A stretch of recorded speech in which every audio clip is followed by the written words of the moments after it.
You know, there are these old warnings, little bits of wisdom that have been passed down for ages.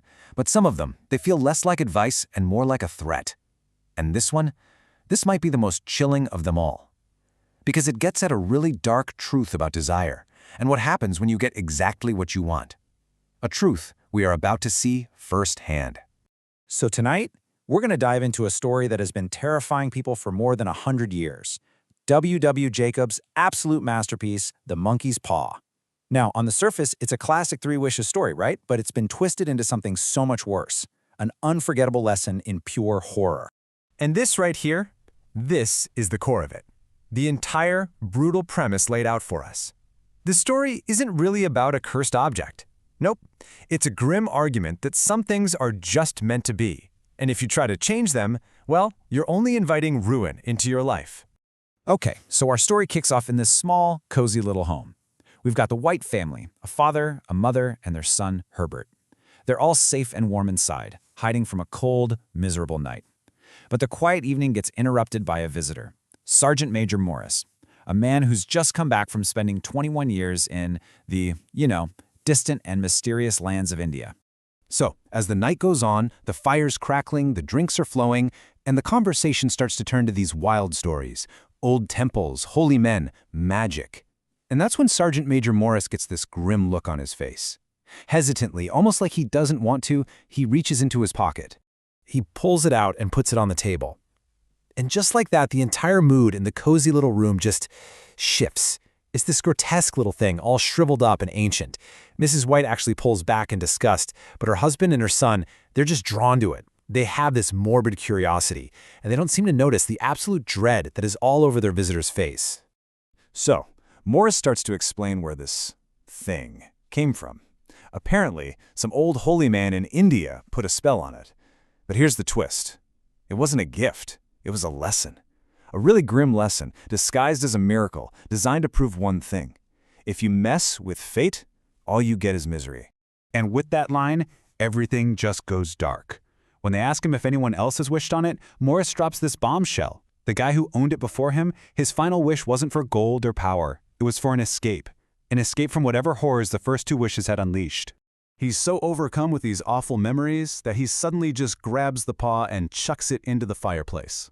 But Mr. White, maybe out of greed, maybe he just can't believe it's real, he dives for it and snatches it right out of the flames. The soldier is begging him, pitch it on the fire, be a sensible man. But it's too late.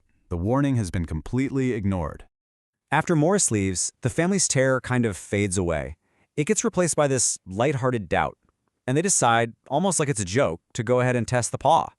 I mean, what's the worst that could happen, right?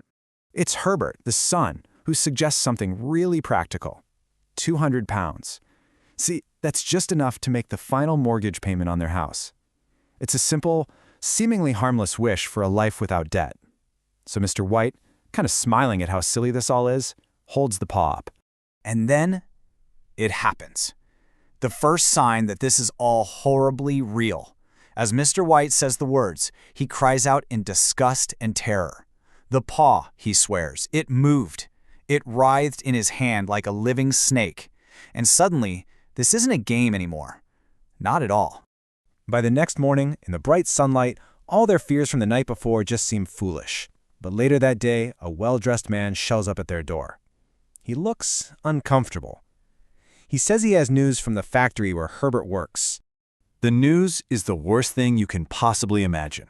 There's been an accident. Herbert is dead.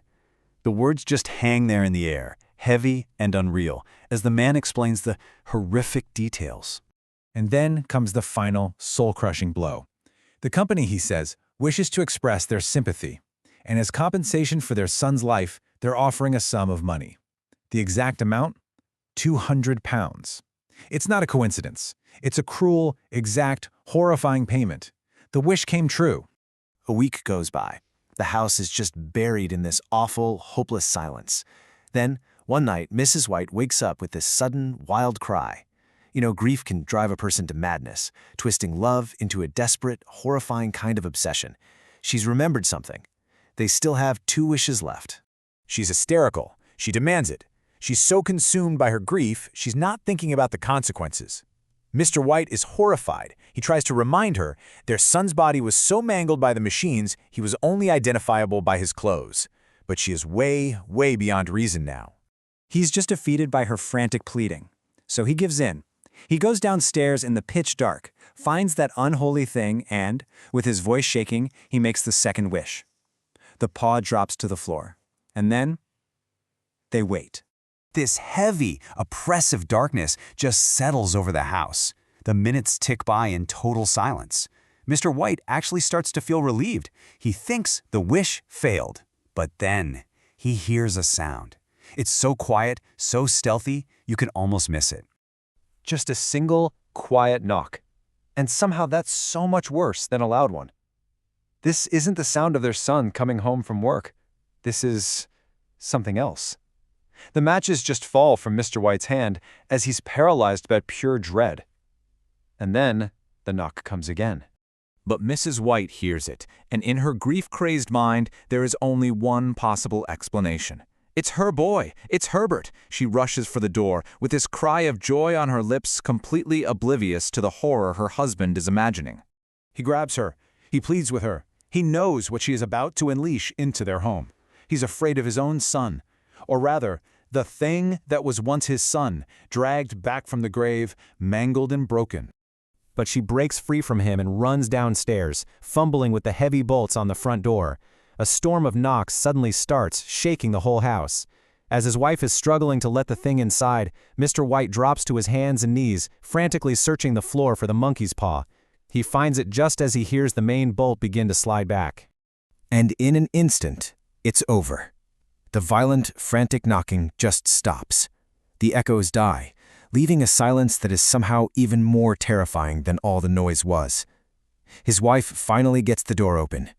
She lets out this long, loud wail of disappointment and sorrow into the night. There's nothing there, just a cold wind rushing in from a completely empty road.